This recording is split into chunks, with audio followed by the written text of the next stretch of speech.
हर हर महादेव। आज की कहानी है लालची राजा। एक छोटे से राज्य में एक बहुत ही लालची राजा राज्य करता था।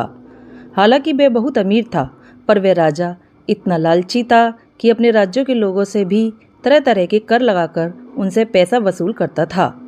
वह राजा सोने चांदी हीरे मोती आदि चीज़ों को पसंद करता था, लेकिन उसकी एक बेटी थी जिसे वो इन सब चीज़ों से ज़्यादा प्यार करता था।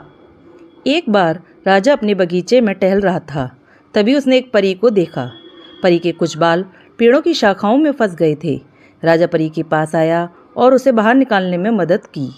परी खुश हो गई और राजा की धन्यवाद देकर जाने लगी, लेकिन राजा ठहरा लालची। उसने परी से कहा, मैंने तुम्हारी मदद की है, तुम्हें इसके बदले तुम्हें मेरी इच्छा पूरी करनी होगी। परी ने राजा की एक इच्छा पूरी करने के लिए कहा। राजा ने कहा, मेरी इच्छा है मैं जो भी चीज़ को हाथ लगाऊं वो चीज़ सोने की हो जाए। परी उसकी आभारी थी, सो उसने राजा की इच्छा पूरी कर दी और वहाँ से चली गई। राजा ने एक पत्थर को हाथ लगाया, अचानक पत्थर सोने का हो गया। लालची राजा बहुत खुश हुआ। अपनी पत्नी और अपनी लाडली बेटी को अपनी शक्ति के बारे में बताने के लिए अपने महल की ओर चल दिया। रास्ते में उसने कई पत्थर और कंकड़ को छूते हुए और उन्हें सोने में बदलते हुए देखा। जब राजा अपने महल पहुंचा तो उसकी बेटी उसे बधाई देने के लिए दौड़ी।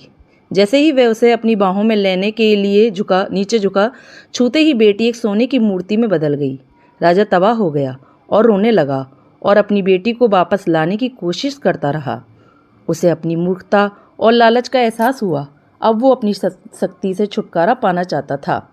उसने अपने बाकी दिनों को अपनी इच्छा को दूर करने के लिए परी की खोज में बिताया।